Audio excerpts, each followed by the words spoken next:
तो यज्ञ पर बात है। और यज्ञ शब्द वेदांत में कृष्ण द्वारा बड़ी गंभीरता से लिया गया है। आमतौर पर हम यज्ञ का संबंध वेदों के कर्मकांड से जोड़ते हैं, किंतु वही यज्ञ जो कर्मकांड में और उपासना में एक क्रिया सदृश है,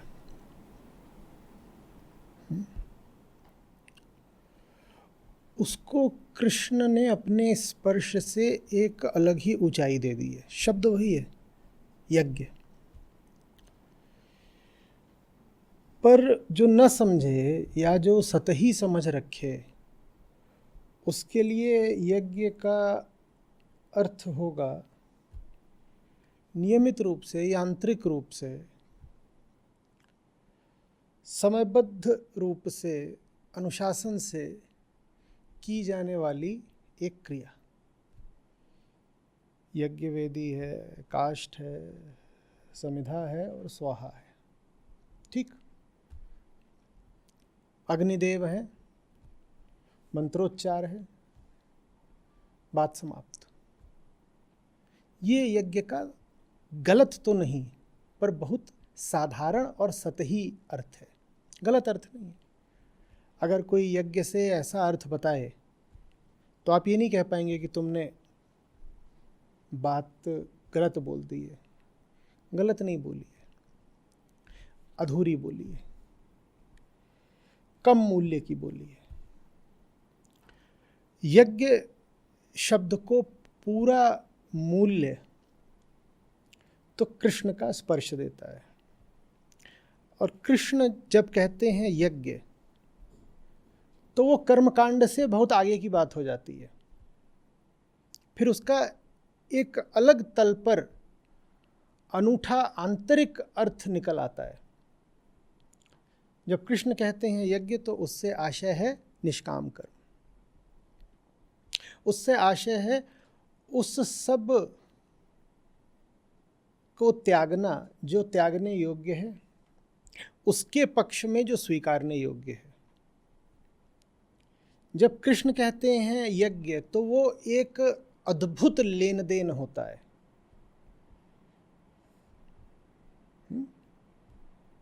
एक क्रय विक्रय की बहुत विशेष घटना होती है, जिसमें आप थोड़ा सा देते हो और बहुत पा लेते हो। फिर वहाँ बात भौतिक नहीं रह जाती, फिर वहाँ बात ये नहीं रह जाती कि एक पदार्थ है,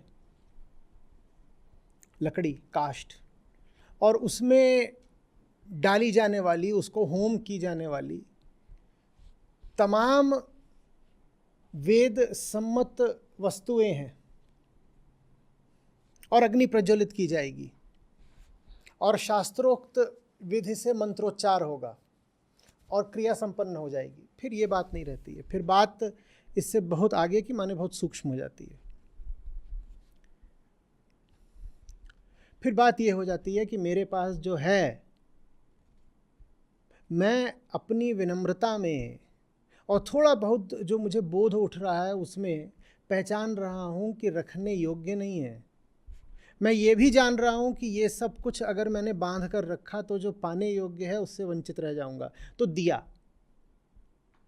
कहा स्वाहा, दिया। और इससे अधिक मैं कुछ दे भी नहीं सकता, क्योंकि यही तो मेरे पास है। जीवन भर अज्ञान में रहा तो जाकर के प्रकृति से जो कुछ भी कूड़ा कचड़ा इकट्ठा कर सकता था वो उठा लाया। इसका अर्थ ये नहीं है कि प्रकृति में जो है वो कूड़ा कचड़ा है। इसका अर्थ ये है कि प्रकृति में जो कुछ है, जब आपकी भोग और लिप्सा की दृष्टि उसका स्पर्श करती है तो वो कूड़ा हो जाता है। बात समझिएगा, वेदांत प्रकृति की निंदा नहीं करता। प्रकृति का अपना सौंदर्य है, यदि आप उसके बस साक्षी रहें। बहुत सुंदर है प्रकृति, लेकिन जैसे ही उसे अपनी भोग की नीयत से छूते हो वो गंदी हो जाती है। लेकिन व्यक्ति ये नहीं स्वीकारता कि आपके स्पर्श ने मैला कर दिया प्रकृति को। व्यक्ति कहता है प्रकृति मैली थी, उसके स्पर्श ने मुझे मैला कर दिया। ऐसे ही कहते हैं ना हम कहते हैं कुसंगति। ये बात कुछ ठीक नहीं है।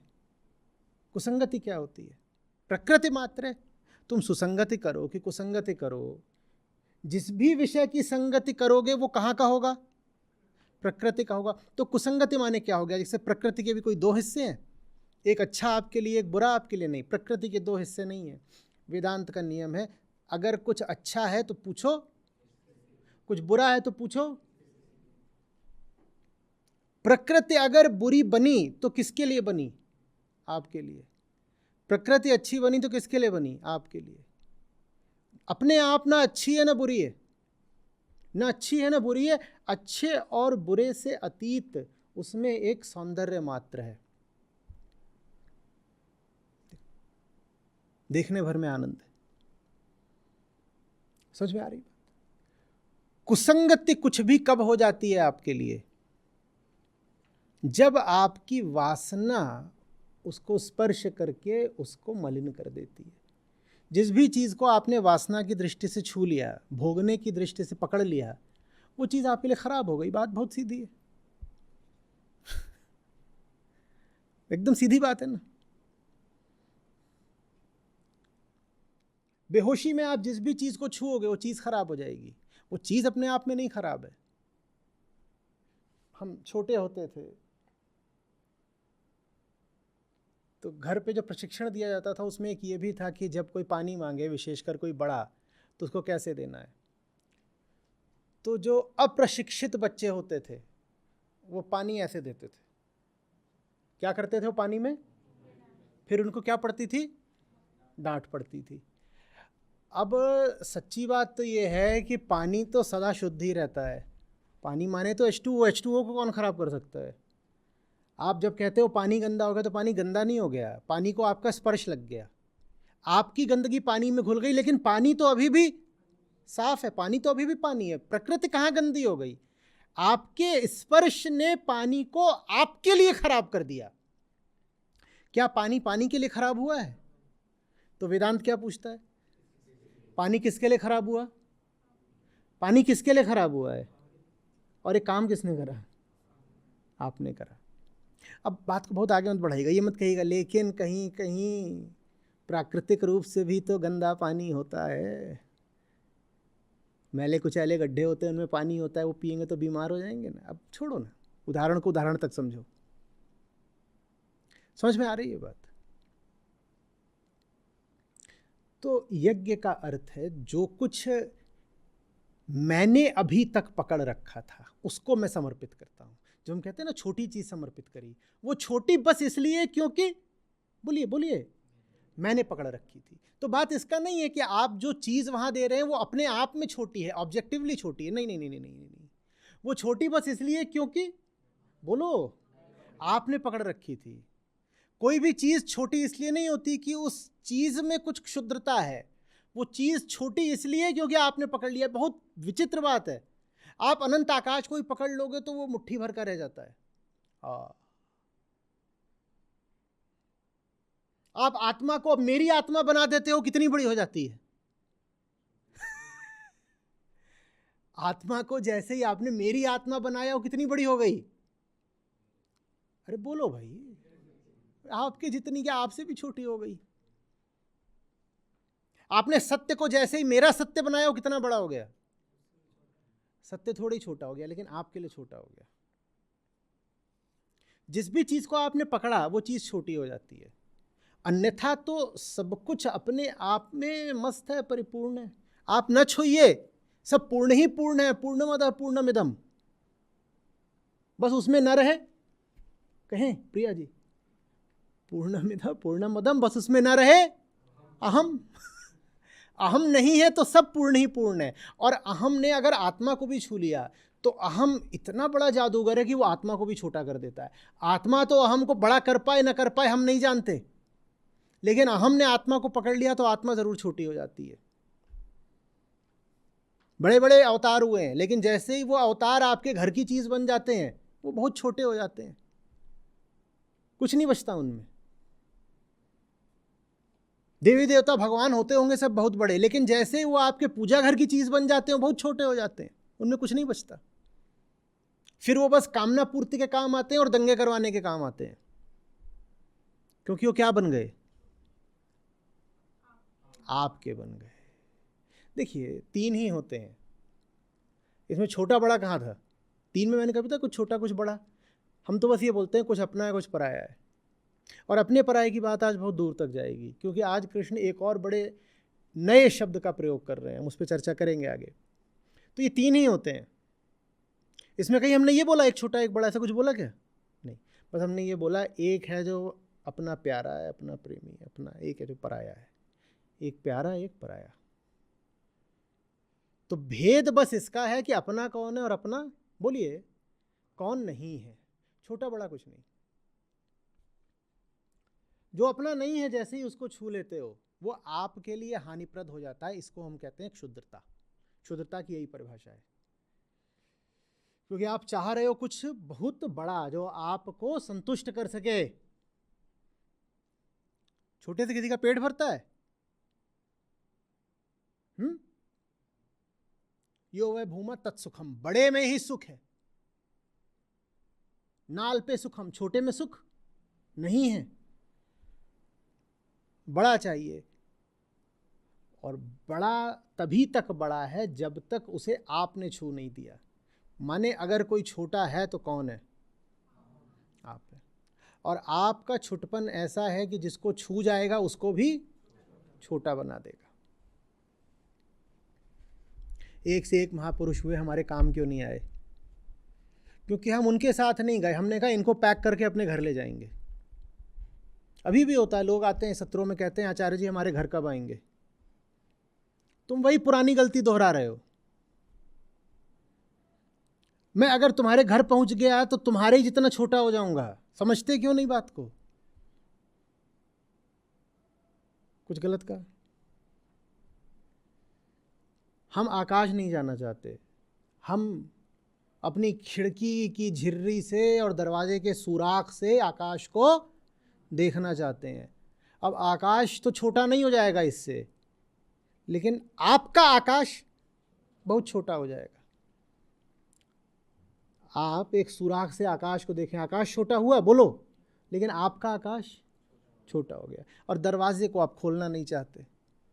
दरवाजे के भीतर आपका छुटपन सुरक्षित रहता है। दरवाजे से बाहर आओ तो आपको आकाश के साथ एक होना पड़ेगा।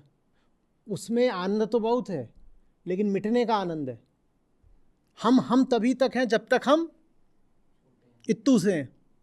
दरवाज़ा खुला नहीं कि आकाश से एकाकार होना पड़ेगा। आनंद तो आएगा, लेकिन बंदा बोलो, आनंद तो आएगा लेकिन बंदा मिट जाएगा। बंदे को मिटना नहीं मंजूर है। बंदा कहता है मैं भी बना रहा हूँ, आकाश भी मिल जाए, तो वो तरकीबें निकालता है। हम चालाक लोग हैं ना, हम कहते हैं काम करते हैं। आकाश दरवाज़ा तो बंद ही रखो, इसमें एक पीपिंग होल बनाते हैं। दरवाज़ों में होता है ना झांकने वाली आँख, झांक की आँख, ऐसा कहता है वो बनाते हैं, उससे आकाश को देखेंगे। ये रहा है परंपरागत धर्म। रहो तो अपनी ही 4 दीवारों के बीच, लेकिन बना लो दीवारों में, दरवाजों में एक सुराख, और उससे जितना आकाश दिखे बोल दो इतना ही तो होता है आकाश। हमने आकाश को बांध दिया, जैसे कि हमारी आंख आकाश के व्यास का निर्धाता बन गई हो।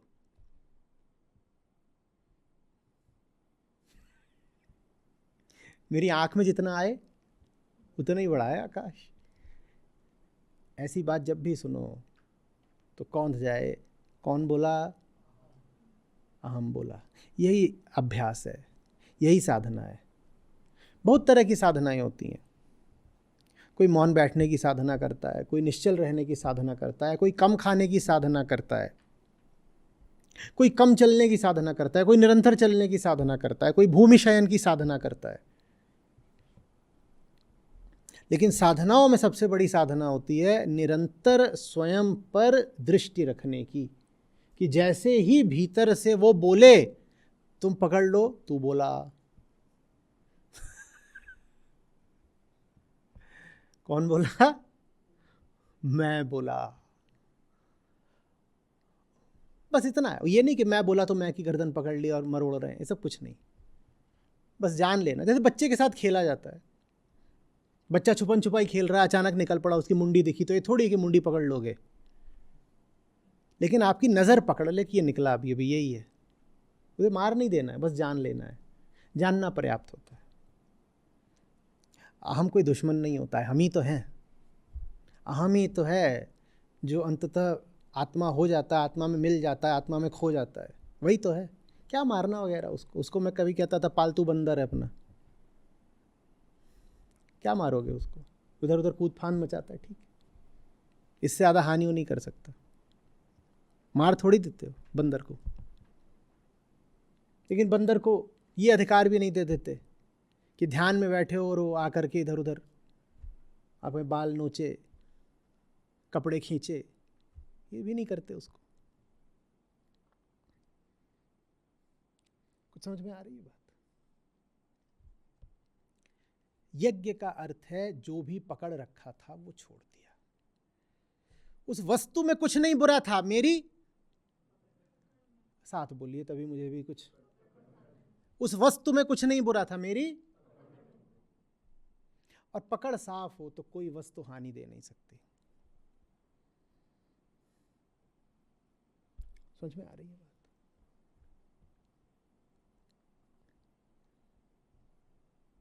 एक पागल होता है, जग उससे दूर भागता है, और एक मनोविश्लेषक या मनोचिकित्सक उसी पागल के निकट जाता है और उसका उपचार कर डालता है। जगत के लिए वो पागल हानिप्रद वस्तु है ना? जगत कहेगा कुसंगति कुसंगति, पागल की संगति में मत रहना।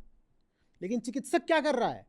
वो तो पागलों को ढूंढ रहा है, कहाँ है पागल, कहाँ है पागल। जो तुम्हारे लिए कुसंगति है, चिकित्सक उसी की खोज में है, कह रहे मिले तो कुसंगति, और जब कुसंगति मिल जाती है तो उसका उपचार कर डालता है, ठीक कर दिया।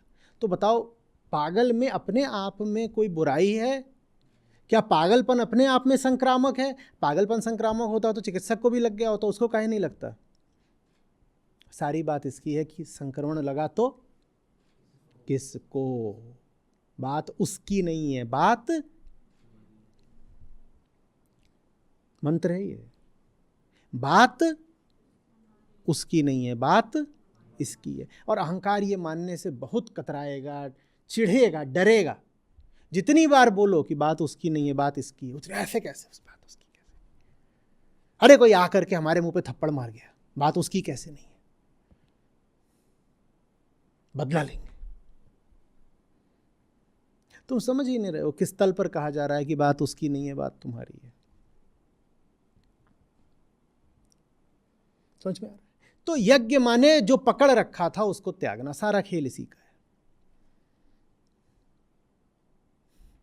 जो पकड़ रखा है उसको त्याग दिया।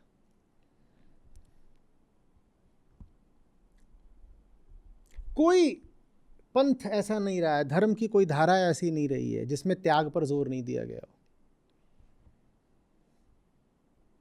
लोगों ने लेकिन गलती कर दी, समझ नहीं पाए। लोगों ने समझा जो त्यागी जा रही वस्तु है उसमें कुछ खास बात है, उसको त्यागो। ना ना ना ना, त्यागी जा रही वस्तु में वो खास बात नहीं है, खास बात तुम्हारी पकड़ में है। तुम अपनी पकड़ ढीली करो, वस्तु वो त्यागो जिस पे तुम्हारी पकड़ हो। यूं ही कहीं से उठा करके कोई ऐरी गैरी वस्तु तुमने त्याग दी, उसमें क्या रखा है? बकरीद आ रही है अभी, मेरा दिल धड़कने लगता है। बात सारी ये थी कि तुमको उसको त्यागना है, उसकी कुर्बानी देनी है जिसको तुमने बकरे को थोड़ी पकड़ रखा था। बकरे को काय को मार दिया?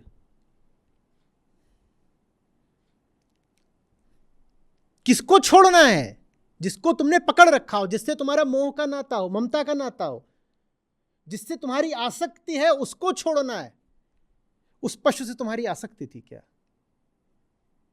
उसकी जान लेकर के कौन सी साधना हो गई?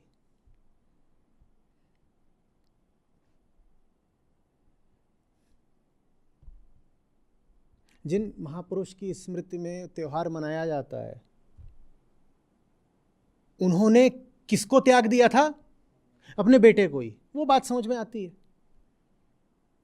बेटे से मोह ममता का तार बंधा हुआ था, तो उन्होंने बेटे को त्यागा। कहते हैं कि आसमान ने खुश होकर के बेटे को जिंदा कर दिया।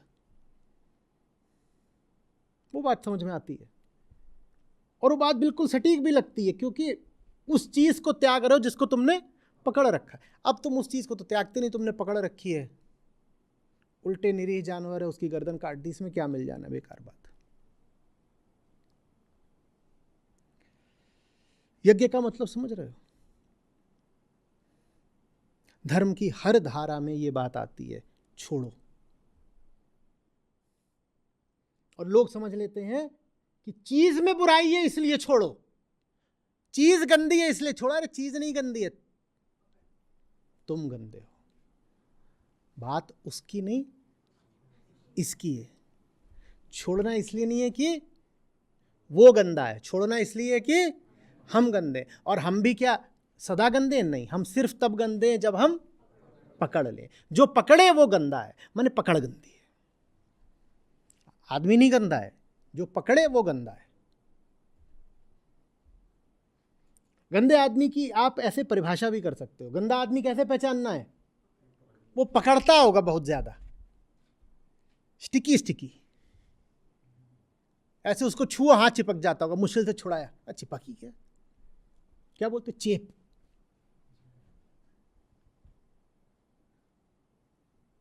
अच्छे आदमी की फिर क्या परिभाषा हुई? नॉन स्टिकी, निर्लेप। निर्लेप बड़ा सुंदर शब्द है, आध्यात्मिक शब्द है। निर्लेप समझते हैं क्या होता है? अब मैं किसी ब्रांड की वकालत नहीं कर रहा हूं, और उनको लगे कि कर दी है तो आकर के संस्था को कुछ योगदान दे देंगे। लेप वहीं से आ रहा है जहां से लिप्तता आती है। जो लिप्त ना हो सके उसको बोलते हैं निर्लेप। निर्लेप, जिस पर कुछ अब लिपा पोती नहीं हो सकती, जिस पर कुछ चिपकेगा नहीं, उसको कहते हैं निर्लेप। बहुत सुंदर शब्द है। मन निर्लेप हो जाए तो मन आत्मस्थ हो गया।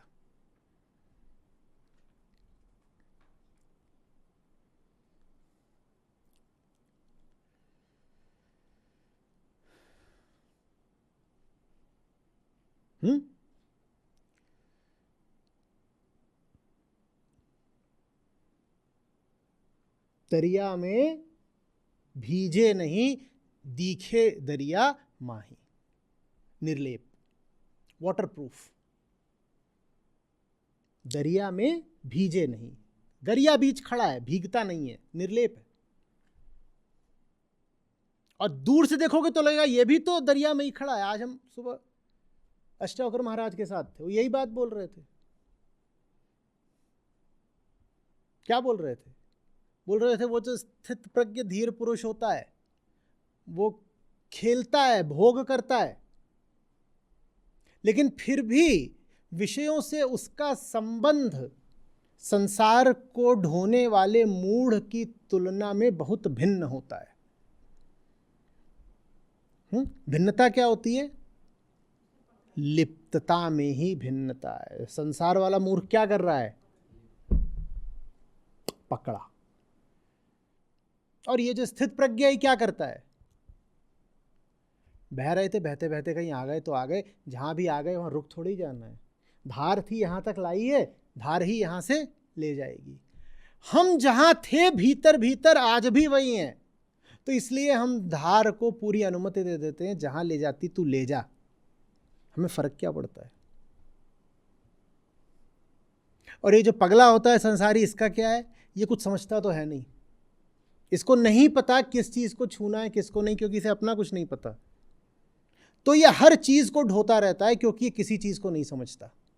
ठीक वैसे जैसे हम उदाहरण ले रहे थे, गधा है, गधे के ऊपर रेत डाल दो उसको भी वो ढोएगा, और गधे के ऊपर हीरे जवाहरात डाल दो उसको भी वो ढोए।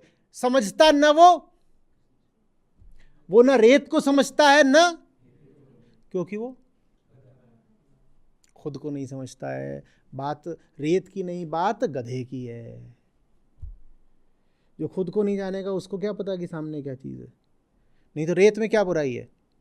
रेत में क्या बुराई है? और हीरा क्या रेत से अलग होता है? रेत में क्या बुराई है? हाँ, ये मोबाइल फोन लेके घूम रहे हो, रेत के बिना ये बन जाएंगे, सिलिका के बिना? क्यों भाई, बन जाएंगे? तो रेत में क्या बुराई है? और ये जितना चाहे लोहा होता है कि तांबा होता है या सोना होता है, ये कहाँ से निकलता है? मिट्टी से ही तो निकलता है। और कहाँ से निकलता है? मिट्टी में क्या बुराई है? कुछ बुराई नहीं। तो रेत अपने आप में कोई छोटी चीज नहीं हो गई, हीरे मोती कोई बड़ी चीज नहीं हो गई। बड़ी बात यह है कि गधा न रेत को जानता है न हीरे को जानता है। वस्तु छोटी बड़ी नहीं है, जानना छोटा बड़ा है।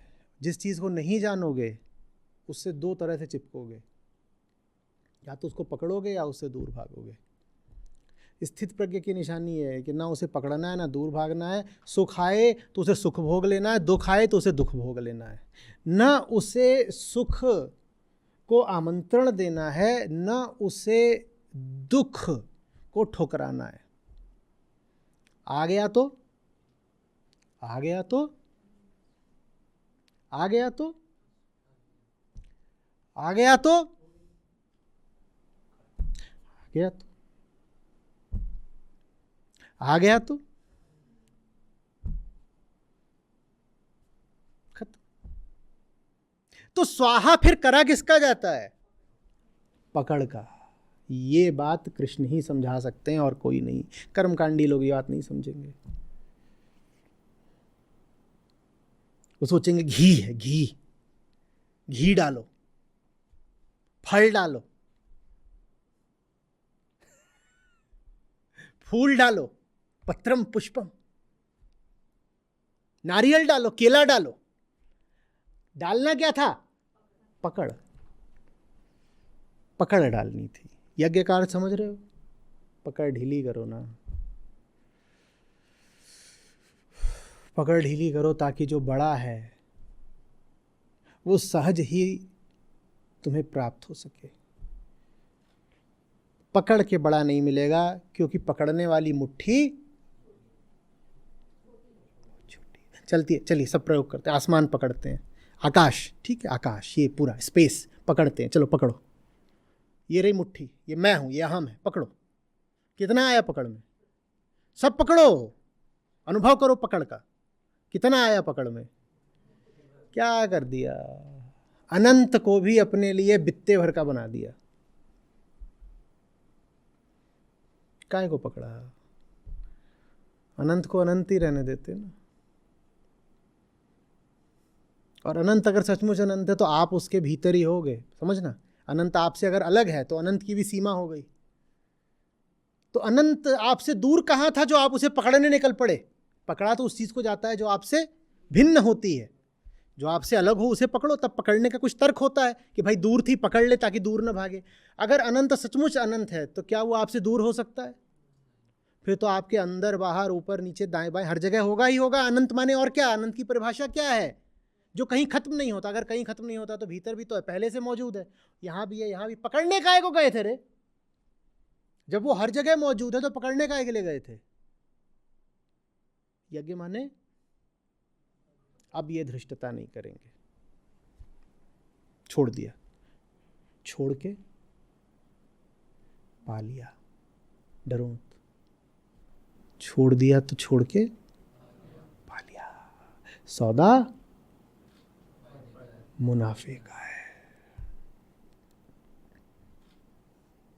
नुकसान नहीं हो रहा। छोड़ दो, मिल जाएगा। पकड़ोगे, खो जाएगा। यज्ञ माने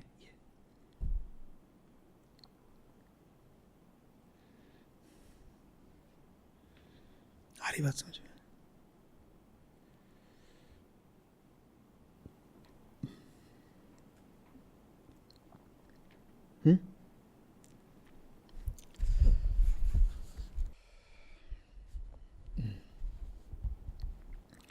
बारहवां श्लोक, तीसरे अध्याय का। इष्टान भोगान ही वो देवा दासयन्ते यज्ञ भाविताः तैर दत्तान प्रदायेभ्यो यो भुंक्तेस्तेन एव सः।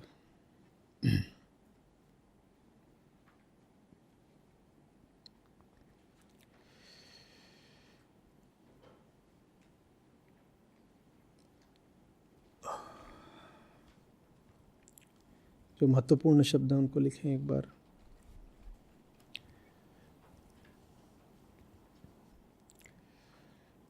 यज्ञ भाविताः, यज्ञ से जो प्रसन्न अथवा उन्नत होता है, इसका अर्थ समझेंगे। इष्टान भोगान ही,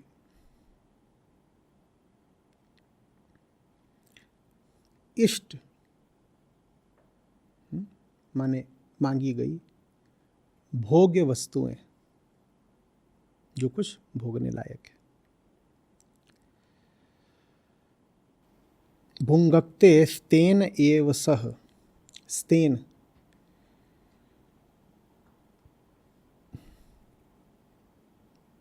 चोर,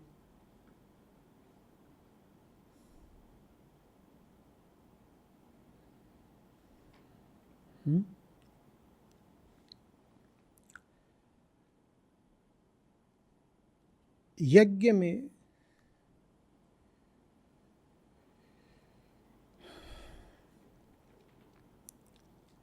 जो ऊंचा है उसको सर्वस्व समर्पित कर दो, इससे तुमको वो मिलेगा जो तुम्हारा इष्ट है। एक एक शब्द को अभी आगे समझेंगे, बात क्या है। यज्ञ में जो ऊंचा है उसको सब दे डालो, इससे तुमको वो मिल जाएगा जो तुम्हारा इष्ट है। और जो ऐसा नहीं करते, यज्ञ में समर्पण करे बिना जो सीधे ही भोग कर डालते हैं, वे चोर ही हैं, वे चोर ही हैं। ठीक है, तुम अपनी पकड़ तो ढीली करो। अपनी पकड़ ढीली करने का ही नाम है देवताओं को भोग लगाना। देवता माने वो जो ऊंचा है, जो बड़ा है। बड़ा बड़ा तभी रह जाता है जब तुम उस पर अपनी पकड़ ढीली कर देते हो। देवत्व तो हमें उपलब्ध इसीलिए नहीं हो पाता क्योंकि देवता भी हमारे सामने आता है तो हम उसे अपनी मुट्ठी में पकड़ लेते हैं। जिसको आपने अपनी मुट्ठी में पकड़ लिया वो देवता बहुत छोटा हो गया।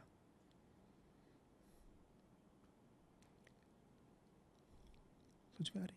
तुम अपनी पकड़ ढीली करो, फिर देवत्व से तुम्हें वो मिल जाएगा जिसकी तुमको गहन कामना है। और अगर तुम समर्पित करे बिना ही जो तुम्हारे पास है उसी का ही सीधे भोग करते हो तो चोर हो तुम। कहा क्या जा रहा है? कहा यह जा रहा है तुम छोड़ दो। छोड़ने के फलस्वरूप तुमको जो मिलेगा वो तुम्हारी कामना पूर्ति कर देगा। तुम छोड़ दो, छोड़ने से कुछ ऐसा प्रकट हो जाता है जिससे तुम्हारी कामना पूरी हो जाती है। लेकिन अगर बिना छोड़े तुमने जो चीज़ पकड़ रखी है उसी का भोग जारी रखा तो बस चोर हो तुम। यज्ञ का अर्थ हम समझ चुके हैं और पिछले ही श्लोक में कृष्ण अर्जुन को समझा रहे थे कि तुम जब यज्ञ करते हो तो उससे देवत्व की वृद्धि होती है और जब देवत्व की वृद्धि होती है तो उससे तुम्हारी वृद्धि होती है और इस प्रकार तुम परस्पर एक दूसरे की वृद्धि करो। तो देवत्व का क्या अर्थ होता है हम ये भी समझ चुके हैं। यज्ञ पर हमने आज बात करी ही। ये जो चोर शब्द आया है इसको थोड़ा समझते हैं। चोर कौन है? तो चोर की साधारण परिभाषा क्या होती है? जो पराई चीज को पकड़े वो चोर है। इशारा समझ रहे होंगे। होते तो तीन ही है, हमने ये तो कभी कहा ही नहीं कि इसमें एक चोर भी होता है। तीन ही तो होते हैं। आज तक इन तीन में कभी ये भी बोला कि एक चोर है, एक सेठ है, एक साहूकार है? लेकिन इन तीन की खासियत ये है कि इन तीन में सब निकल आएंगे। चोर निकलेगा तो पुलिस भी निकलेगा, इसमें सैनिक भी निकलेगा, इसमें राजा भी निकलेगा, इसमें दोस्त भी निकलेगा, इसमें दुश्मन भी निकलेगा, इसमें सौदागर भी निकलेगा, इसमें लुटेरा भी निकलेगा, सब निकलेंगे इसमें। चोर कौन है? जो पराई चीज को पकड़ ले वो चोर। ठीक, जो पराई चीज को पकड़ ले सो चोर। इसमें से जो कुछ भी होता है वो किसके लिए होता है? इन तीन में अहम के लिए होता है। बीच वाला कौन है? अहम। ठीक, अहम के लिए अपना कौन है? आत्मा। अब ये कोई सिद्धांत की बात नहीं है, हमको खुद प्रेम है आत्मा से, हम क्या करें? अहम को प्रकृति से क्या है? मोह। ये भूलना नहीं। एक से नाता है, दूसरे से नाता है, लिखो अच्छे से, ये तीन हैं। इनमें से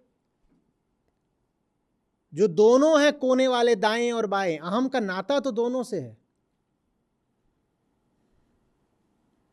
जैसे गजल है ना, एक तरफ उसका घर एक तरफ मैं कदा। सुना? मैं कहां जाऊं होता नहीं फैसला। नाता तो दोनों से है। और उसी गजल में आगे आता है कि रिश्ता तो मेरा दोनों से ही है नज़दीक का, जाऊं कहां होता नहीं फैसला। सुन लीजिएगा, बाद में हो सकता है जो मैं शब्द बता रहा हूं ऊपर नीचे हो रहे हूं। नाता दोनों से है, बस अंतर यह है कि एक से नाता है प्रेम का और एक से नाता है चेतना का और एक से नाता है तन का। इसीलिए संतों ने फिर एक को बोला है नैहर और दूसरे को बोला है पी का घर। एक हुआ नैहर और एक हुआ नैहर माने वो जगह जहां कौन सा नाता है? देह का। देह का, जहाँ पे शरीर वाले माँ बाप हैं, जहाँ से शरीर उठा है, माने वो कौन सी जगह है? मायका। नैहर माने पृथ्वी, शरीर तो यहीं से आया ना। और जो दूसरा घर है वो जहाँ से प्रेम का नाता है, जहाँ पिया रहते हैं, वहाँ से चेतना का रिश्ता है, वहाँ से तन का रिश्ता नहीं है। जहाँ से तन का रिश्ता हो वो मायका ही है। तो अगर ससुराल में जाओ और वहाँ पाओ वहाँ तन का ही रिश्ता बन रहा है तो मायके से मायके आ गए, तो गड़बड़ हो गई। विदाई काहे को हुई थी फिर? झूठी विदाई, लंबी जुदाई। विदा होके भी पिया नहीं मिले। कहे मायके में भी किसका रिश्ता था? तन का। और उधर ससुराल पहुंचे वहां भी पिया टूट पड़े। काहे पे? तन पे। तो तन से तन तक की यात्रा हुई, इसमें चैतन्य कहां है? तन ही तन है, चैतन्य कहीं नहीं है।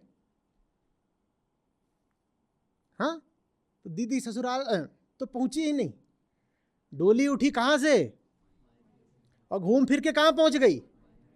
अपने ही घर के आगे वाले दरवाजे से निकले थे, घूम के पीछे वाले दरवाजे में घुस गए, वहां पिया खड़े हुए। तन के पिया, कुछ मिला ही नहीं। ससुराल तो तभी है जब वहां पहुंचो जहां से चेतना का रिश्ता है, नहीं तो मायके में ही रह गए। बेचारी कुंवारी मायके में ही रह गई हमेशा। और पिया खड़े उधर मुस्कुरा रहे हैं, पिया तेरे चतुर तू मूर्ख नारी, कब हूं न पिया की सेज सवारी। कैसे सवारेगी? मायके में ही पड़ी है।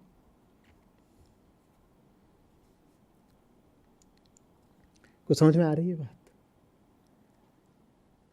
3 पूरी गीता इन 3 से जो बाहर गया वो कृष्ण से चूका। कुछ भी हो जीवन में इन 3 से बाहर मत जाना। इससे बाहर गए तो पता नहीं कहाँ पहुँच गए, छोड़ो फिर। और इन 3 से बाहर तो पूरा संसार है और पूरा शब्दकोश है ना। इन 3 के अलावा शब्दकोश में जितने शब्द हैं वो सब जानना पराये हैं। वो सारे शब्द इन्हीं तीन में आकर के समाहित हो जाएं, तब तो गीता आप पर फलित हुई। कुछ भी हो आपके सामने, बस यही तीन। ठीक, तो चोर, चोर माने जो पराये को पकड़ ले, चोर माने जो पराये को पकड़ ले सो चोर। ठीक है, आत्मा तो चोर होने से रही, तो कुछ भी नहीं है। प्रकृति सिर्फ प्रकृति है, उसे होना हवाना कुछ नहीं। वो तो समय की शुरुआत से समय के अंत तक बस क्या है, प्रकृति है। ऊपर ऊपर अपना बदलती रहती है, अंदर अंदर कुछ बदलना ही नहीं उसको। जो भी बदलता है, जो होता है, कहता है ये नहीं, ये होना भी, होना भी, होना, ये कौन है? तो इन तीनों में चोर माने चोट्टा भी कौन होगा? अहम। और वो कब होगा चोर? जब वो जो प्रकृति को पकड़ ले सो चोर। ये चोर की परिभाषा है, लिख लीजिए। जो संसार को पकड़े बैठा है वो चोर। चोर माने ये नहीं कि जिसने जाके पराये धन को पकड़ लिया। चोर माने वो जिसने संसार में कुछ भी पकड़ लिया। दुनिया कहती होगी आपका धन आपका है, अस्तित्व कहता है कि मात्र कृष्ण आपके हैं। आपकी तिजोरी में जो है वो सरकार और नियम कायदे के मुताबिक आपका होगा, गीता के मुताबिक आपका कुछ भी नहीं है। दूसरे की तिजोरी जो पकड़े वो चोर, अपनी तिजोरी जो पकड़े, ये क्या हो गया?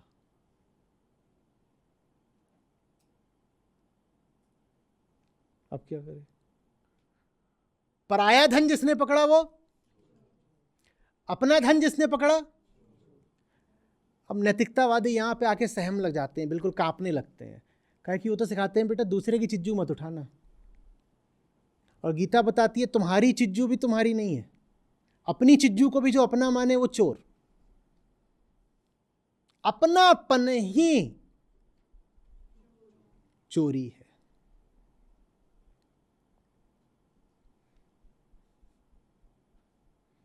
पराई स्त्री की ओर नजर मत उठाना।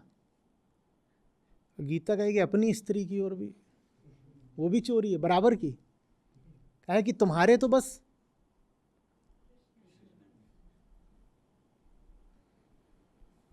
बात फिर पराये धन या पराई स्त्री की नहीं, परायेपन की है।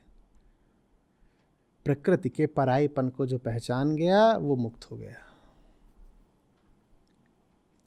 न पराई स्त्री न पराया धन, पहचानो प्रकृति का परायापन। संसार और समाज और कानून आपके लिए सुविधा कर देते हैं। वो कहते हैं हाँ हाँ बहुत कुछ पराया है, लेकिन कुछ तुम्हारा भी है। इस दीवार के बाहर जो कुछ है, लेकिन दीवार के अंदर जो है उसको तुम हक के साथ बोल सकते हो कि तुम्हारा है। ना ना ना, अध्यात्म ये सुविधा नहीं देता। इसीलिए तो लोग अध्यात्म से चिढ़ते हैं। धर्म भी ये सुविधा दे देता है, नैतिकता भी ये सुविधा देती है, धर्म भी ये सुविधा दे देता है कि कुछ पराया है तो कुछ अपना भी है। अध्यात्म बिल्कुल ये सुविधा नहीं देता। अध्यात्म कहता है सब कुछ सिर्फ पराया है, सिर्फ पराया है। और जो पराये को अपना बोल दे, बोलो चोर। चोर का अर्थ समझ गए? जिसने किसी भी चीज को अपना बोल दिया।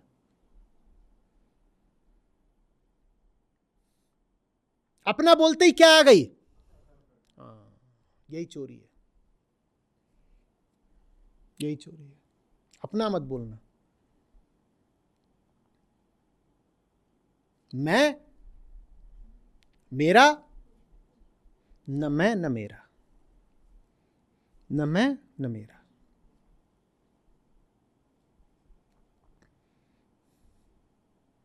खूबसूरत चेहरा देखो आईने में, नहा के निकलो, एकदम तत्काल याद आ जाए राख है, देर नहीं लगनी चाहिए, उसी क्षण। प्रकृति का है, मिट्टी का है, धूल का, बुरा नहीं है। मिट्टी बुरी होती है क्या? कौन मिट्टी को गाली देता है? मिट्टी से किसने दुश्मनी बांधी है? मिट्टी पर किसने मुकदमा करा कि मिट्टी बुरी चीज़ है? बुरी चीज़ नहीं है। बस ये याद रहे तुम्हारा चेहरा नहीं है, मिट्टी का चेहरा है। इसमें कोई बुराई बात नहीं है, बस असलियत है, सच्चाई है। मैं नहीं, न मैं न मेरा।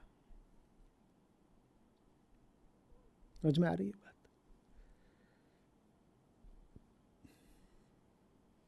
और ये जो चोर शब्द है ये गीता में बहुत महत्वपूर्ण है, बहुत पहले से आ रहा है। सबसे पहले ये आता है जैनों के पंच महाव्रत में,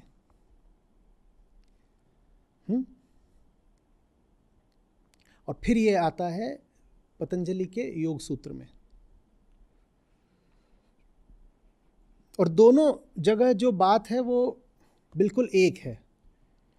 जो 5 यम हैं योग के और जो पंच महाव्रत है वो बिल्कुल एक है, और दोनों में अचौर्य आता है, चोरी नहीं, चोरी नहीं। क्या क्या है उनमें? अहिंसा, अपरिग्रह, लिख लीजिए, कुछ बड़ी मजेदार बात पता चलेगी।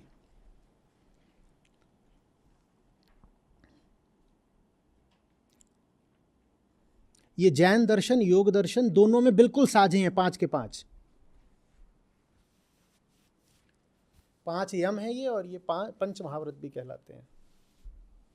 अहिंसा, अपरिग्रह, अचौर्य, अचौर्य को अस्तेय भी बोलते हैं, अचौर्य, अस्तेय, और सत्य और ब्रह्मचर्य, सत्य और ब्रह्मचर्य। अब देखो इन 5 में साझी बात क्या है, बहुत मजा आएगा। जो पहले 3 हैं उनके साथ शुरू में क्या जुड़ा हुआ है?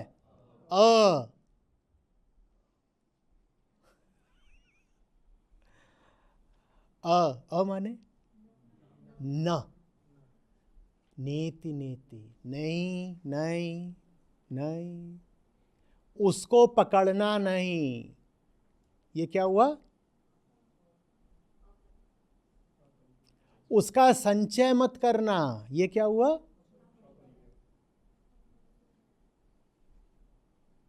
उससे संबंध मत बनाना, ये क्या हुआ? अरे साथ चलिए, उससे संबंध नहीं बनाना, ये हुआ अहिंसा। ठीक है, उसको पकड़ के जमा नहीं कर लेना, ये क्या हुआ? अपरिग्रह।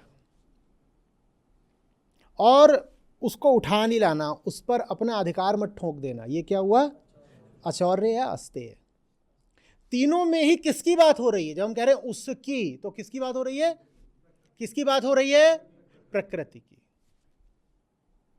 घूम फिर करके सारी बात यही 3 पे आ जाती। अब ये जो नीचे के 2 हैं, अगर बात नेति नेति के ही लहजे में होनी है तो निश्चित रूप से ये भी नकार के ही शब्द होंगे। बात समझिए, इसका मतलब हुआ कि सत्य अपने आप में कुछ नहीं होता। सत्य जब कहा जाता है तो उससे बस यही आशय होता है, असत्य नहीं। सत्य को पढ़िए, उसके आगे 2 निगेटिव्स लगा करके, न असत्य को कहते हैं सत्य। सत्य को कैसे पढ़ना है? न असत्य। और न असत्य माने क्या? सत्य कौन है तीनों में? आत्मा।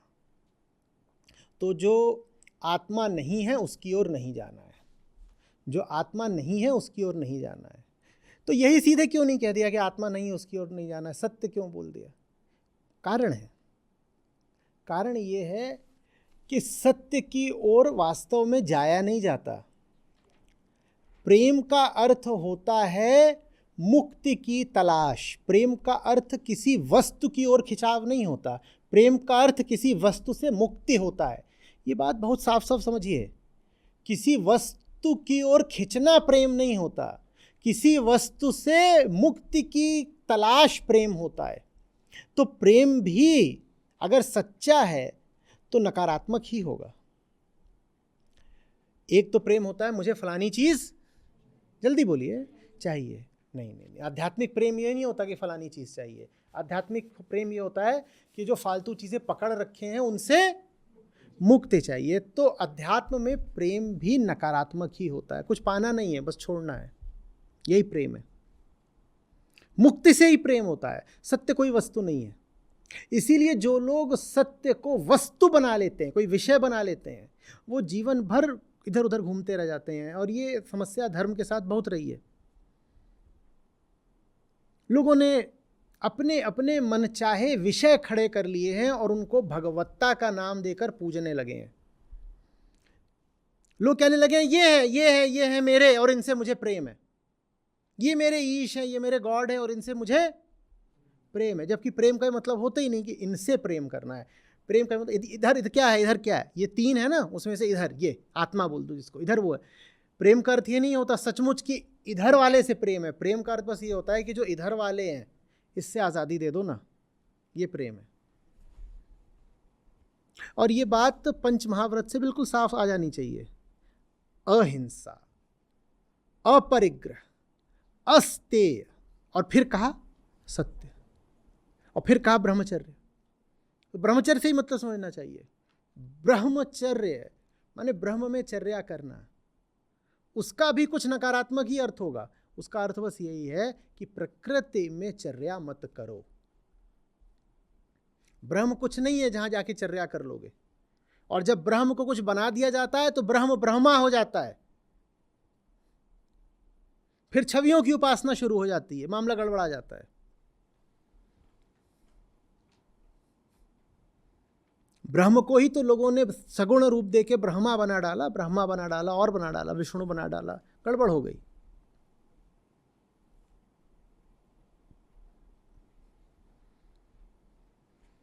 समझ में आ रही है बात? तो पंच महाव्रत में जो पांचों बातें हैं वो बस यही हैं। प्रकृति पर पकड़ ढीली करो।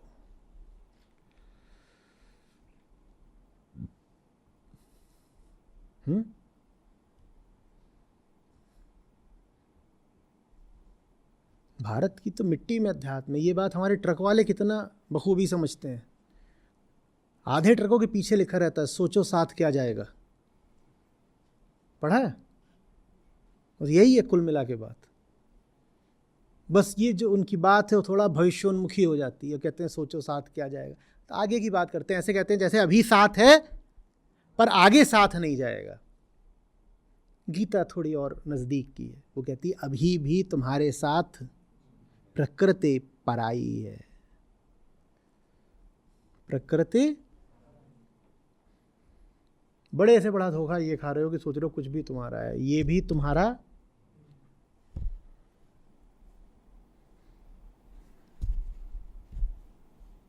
अब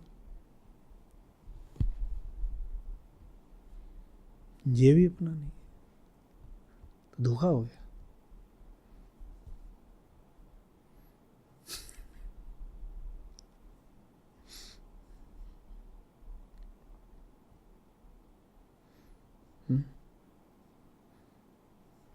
कृष्ण कह रहे हैं तुम छोड़ते चलो। छोड़ना ही देवत्व है, पकड़ना ही संकुचन है, और छोड़ना ही वृहदता है। जो छोड़ता है उसको उसका इष्ट मिल जाता है। जो उच्चतम भोग है वो कर लेता है। भोग इसीलिए करते हो ना कि संतुष्टि हो जाए। संतुष्टि माने असंतुष्टि से राहत। प्रकृति में जो भी भोगोगे उससे असंतुष्टि ही रह जाती है। कभी कुछ ऐसा भोगा है जो पूरी तरह तृप्त कर गया हो? तो संतुष्टि मिलने का क्या अर्थ है? असंतुष्टि से राहत मिल जाएगी। असंतुष्टि माने प्रकृति। तुम जब छोड़ दोगे तो भोग लोगे, क्योंकि जब छोड़ा नहीं था तो प्रकृति का भोग कर रहे थे, और प्रकृति के भोग में क्या मिल रही थी? असंतुष्टि।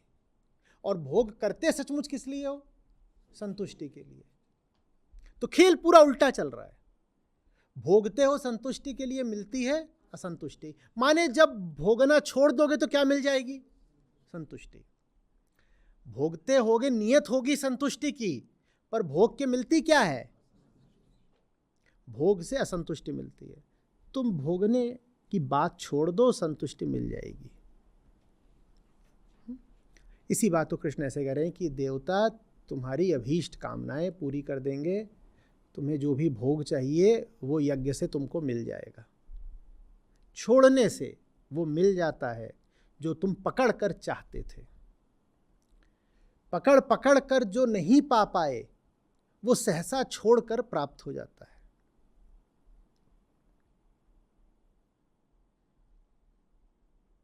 और जो छोड़ने की जगह पकड़े ही जाता है, कृष्ण की दृष्टि में, देखा, सब कवि हो गए,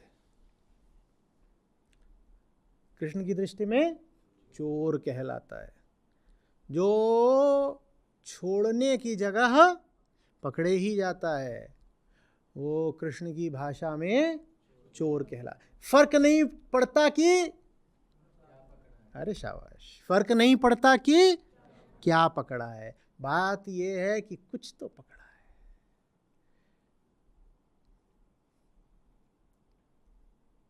पराया पकड़ा तो भी चोर, और अपना पकड़ा तो भी, क्योंकि जिसको तुम अपना कहते हो वो भी सचमुच है। तो कुल मिलाकर के ये पकड़ो कि ये पकड़ो, पकड़ो इस ओर चाहे उस ओर, ले दे करके बात ये कि तुम रहे चोर के चोर। तो गड़बड़ हो गई। हम तो इज्जतदार आदमी हैं,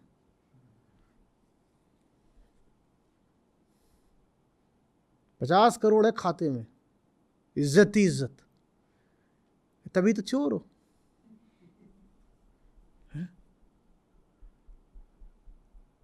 100 तरह के सम्मान मिले हमको, सब लोग जीजी करके बुलाते हैं, चोर बोला। हाँ,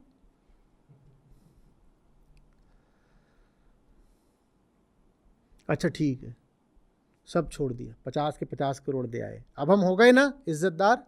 नहीं, अब महाचोर हो गए। बताओ काहे को? अरे शाबाश, काहे कि अब इज्जत पकड़ ली। इज्जत भी कहां से आई? दूसरों से। दूसरे सब क्या है? पराये। पराये को पकड़ा चोर, और सब कुछ पराया है, सब पराया।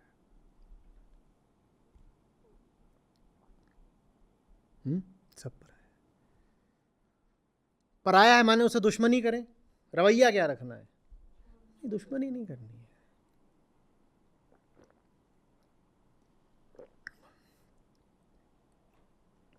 थोड़ा भले मानस बनो। कहीं जंगल अंगल में जाते हो, अपना तो नहीं है, तो क्या करते हो? बोलते हो अपना नहीं तो काट देंगे, पेड़ों पे थूकने लग जाते हो कि दूसरे के थूको सब पे, ऐसे करते हो क्या? थोड़े अगर भगवान के बंदे हो तो क्या करोगे? निहारोगे। ये निहारना ही सब कुछ है। जीवन काहे के लिए मिला है? निहारने के लिए। यही यही साक्षित्व है। बस देखो, बस देखो, बस देखो।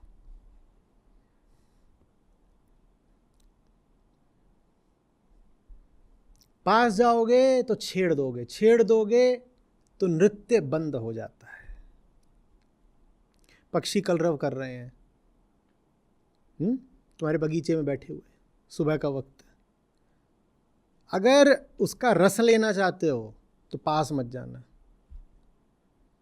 पास जाओगे तो पक्षी फुर्र से उड़ जाएंगे। जिस चीज के तुम पास गए वो चीज तुमने खराब कर दी, जिस चीज को तुमने छुआ उस चीज को तुमने मैला कर दिया। मत छूना, दूर से रस लो। प्यारा है, सब कुछ प्यारा है। प्रकृति माने प्यार, बस पकड़ना मत। यही असली भोग है। क्या?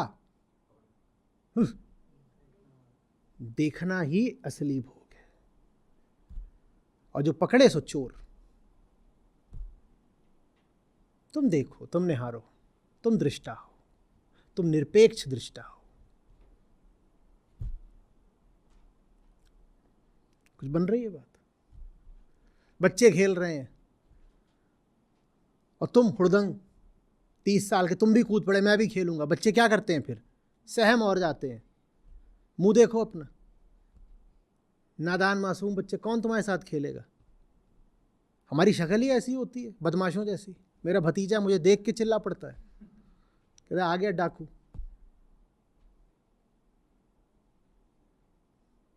क्या करना है? देखो, सब सुंदर है, देख रहे हो तो सब सुंदर है, भोग रहे हो तो सब गंदा है। देखा तो सुसंगति, भोगा तो कुसंगति। कोई रिश्ता खराब नहीं होता। किसी रिश्ते से अगर दुख पा रहे हो तो भोग रहे होगे। उसी रिश्ते में निस्वार्थ हो जाओ तो सुसंगति हो गई।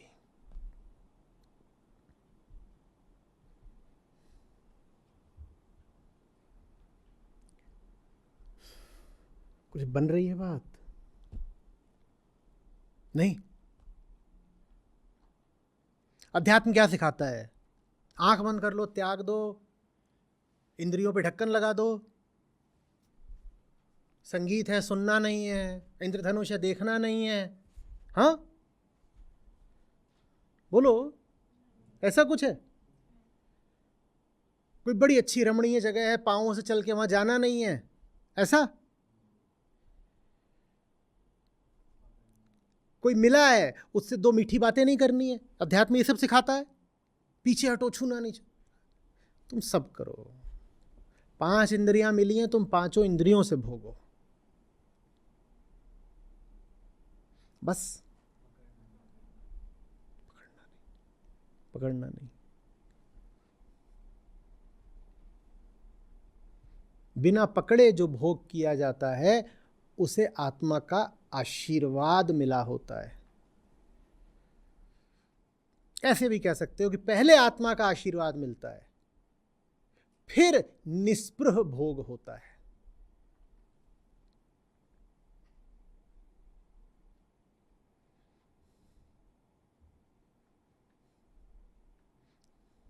किसने कह दिया? जब इंसान के पास कुछ भी नहीं था तो भी जाड़े में जब सूरज की किरणें पड़ती थीं बड़ा अच्छा लगता था। घने जाड़े में कभी सूरज की रोशनी ली है? कैसा भला लगता है। किसने कह दिया नहीं भोगना है? लेकिन तुमको ये चीज लेके आओ, बांध के लाओ, पैक कराओ, घर के अंदर रखनी, हीटर, पर्सनल हीटर, जल जाओगे। मिलेगा तो नहीं ही जल जाओगे। जो दे रहा है चुपचाप भोग लो। ये ना बोलो कि उसको बांध करके मेरे कमरे में उतार दो, ये मेरा व्यक्तिगत हीटर है। कुछ नहीं मिलेगा, राख हो जाओगे बस, और कुछ नहीं मिलेगा।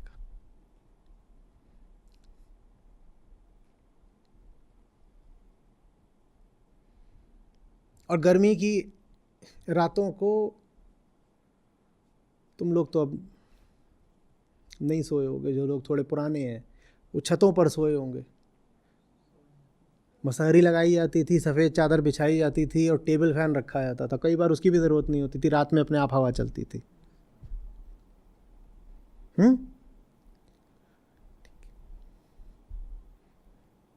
कौन रोक रहा है भोगने को? बड़ा रस है उसमें। आप पड़े हुए हो, कोई बुला भी रहा हो ना कि अरे खाना लग गया, खाना खा लो, तो पड़े रहने दो बस। और सफ़ेद चादर होती थी, वो ठंडी हो जाती थी रात में, पड़े रहने दो बस। कौन रोक रहा है? पर तुम कहो ये हवा तो मेरी है, सिर्फ मेरी है, कंप्रेस करो, बांध दो, लिक्विड एयर बना दो, मेरी तिजोरी में रख दो।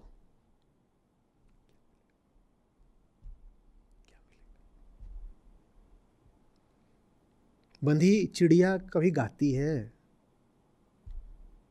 बांध लो,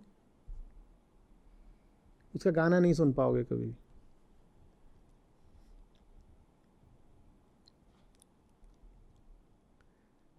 और चिड़िया जरूरी नहीं है कि कोई बाहर की हो। ये रही चिड़िया, हमने खुद को बांध रखा है ना। हमें इसका भी गीत कहाँ पता है? हम जो हो सकते हैं वो कभी अभिव्यक्त कहाँ हो पाता है? क्योंकि हमने उसको भी, अपनी जिंदगी को भी हमने अपनी आशाओं, कामनाओं, उम्मीदों में बांध रखा है। मुझे ऐसा होना चाहिए क्योंकि दूसरे ऐसे हैं, तो फिर तुम कभी अपना गीत नहीं सुन पाओगे। इतने पक्षी होते हैं, सबका अपना अलग अलग गीत होता है।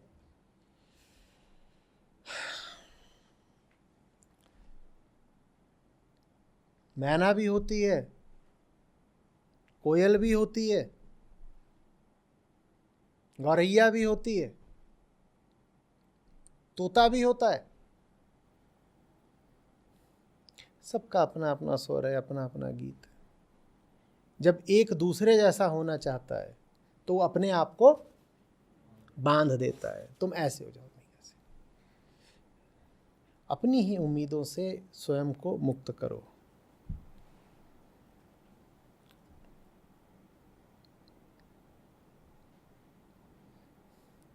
न दूसरे को पकड़ो, न खुद को जकड़ो।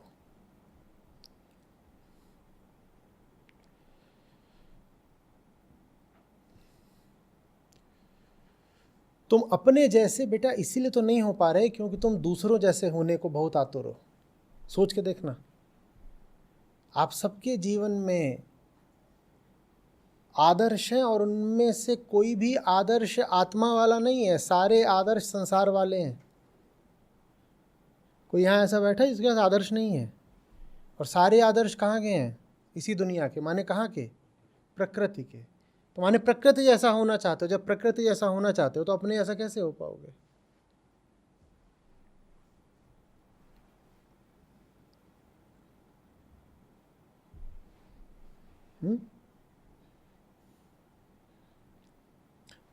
पारस में और संत में यही अंतरो जान, वो लोहा कंचन करे ये कर दे आप समान। अपने जैसा होना ज़्यादा ज़रूरी है।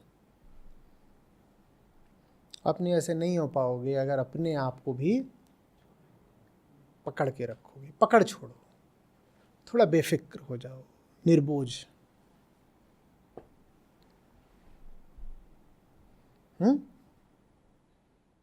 दूसरों का पकड़ना चोरी है, दूसरों को पकड़ना चोरी है, और स्वयं को भी पकड़ना चोरी ही है। ले दे के, क्योंकि सब प्रकृति है और प्रकृति पराई है। पराये को देख लेते हैं, पराये को देख देख मुस्कुरा लेते हैं।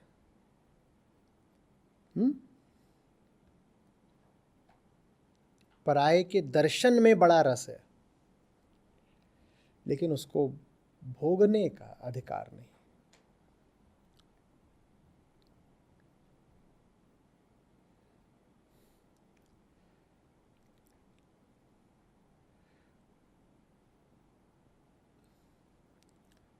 संतों सूफियों की भाषा में कहें तो पराये को पकड़ना अपने से बेवफाई है, अनिष्ठा, बेवफाई।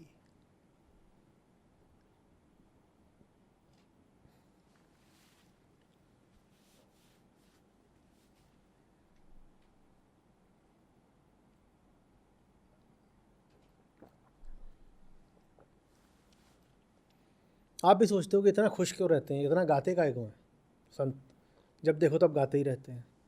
इन्हें ऐसा क्या मिल गया कि ये गाए जाते हैं, गाए जाते हैं? इन्हें ऐसा कुछ मिल नहीं गया, क्योंकि कुछ होता थोड़ी है मिलने के लिए। इन्हें उस तरफ कुछ नहीं मिल गया, इन्हें इधर से रिहाई मिल गई, और इसी में इनके आनंद का अतिरेक। अरे रिहाई मिली रे, बड़ी बात, वो उसी में मस्त है। क्या मिली है? रिहाई। वे रिहाई के ही गीत गाते हैं।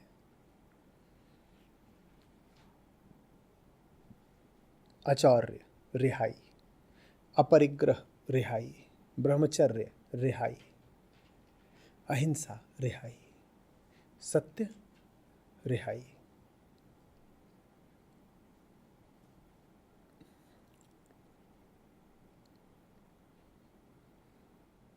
बात समझ में आई?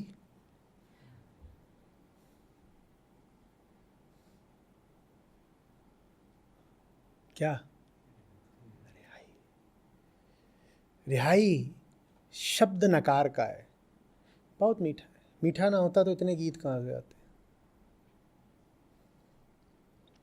अभी परसों ही है ना संत सरिता, ये हम जितने गीत गाने वाले हैं सब रिहाई के गीत हैं। वो सारा उत्सव रिहाई का है। फंस गए तेरे ओए बाहर आ गए नाचो, और कोई बात नहीं, बस यही है। कभी फंस के देखना, बाहर आकर के क्या सांस में सांस जान में जान आती है। ओए बस नाचो, यही है। कई संतों को क्या मिल गया है? लिफ्ट में कौन कौन फंसा है कभी ना कभी? लंबा कौन फंसा है, माने 10 मिनट से ज़्यादा? मैं एक को जानता हूँ, वो लंबा फंसा था, वो आज तक लिफ्ट में नहीं घुसता, उसका नाम नहीं बताऊंगा।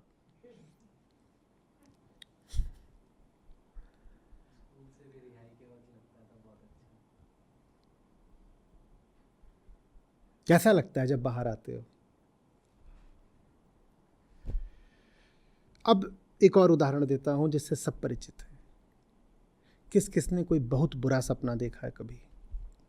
बहुत बुरा सपना, अपनी मौत, चाहे अपनों की मौत, किसने किसने देखा है? देखा है? और बिल्कुल निश्चित हो गया है सपने में कि जो देख रहे हो वो घटना घट ही गई, और फिर नींद खुल जाती है, होश आ जाता है। कैसा लगता है? याद करो, कैसा लगता है? कैसा लगता है? जैसे जान में जान आई। इसी को मुक्ति बोलते हैं। प्रकृति में फंसना एक बुरे सपने जैसा है, आध्यात्मिक जागरण नींद खुल जाने जैसा है। कैसा लगता है फिर? उसी को आनंद बोलते हैं।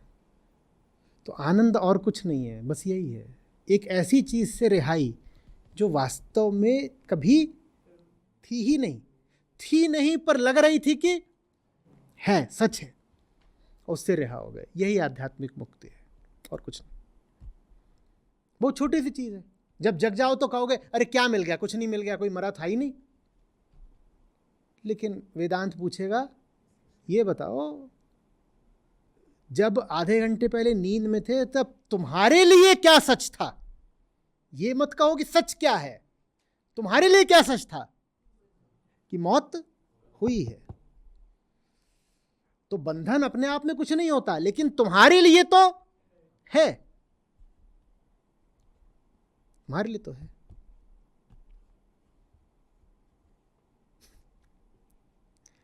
जब ऋषियों को मौज आई है तो उन्होंने, मालूम है क्या कहा? उन्होंने कहा मुक्ति आखिरी झूठ होता है। सपने में क्या चल रहे थे? झूठ पे झूठ, झूठ पे झूठ, झूठ पे झूठ, झूठ पे झूठ, और कुल मिला के वो सब क्या थे? झूठ ही तो थे। जो चीज झूठ थी वो तो कभी थी ही नहीं, तो उससे मुक्ति कैसी? लेकिन फिर भी मुक्ति बड़ी बात है। क्यों? क्योंकि उसके बाद कोई झूठ नहीं बचता। तो मुक्ति वो झूठ है जिसके बाद कोई झूठ नहीं बचता। मुक्ति आखिरी झूठ है।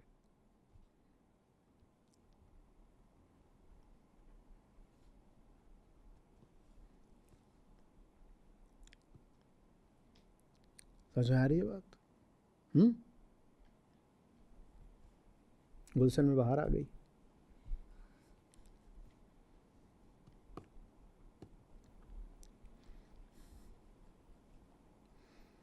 और एक संजय थे जो महाभारत सुनाते थे, और एक हैं जो सिर्फ सुनते हैं। कोई बात नहीं, सुनो और आगे सुनाओ, प्रसारित करो, टावर बन जाओ।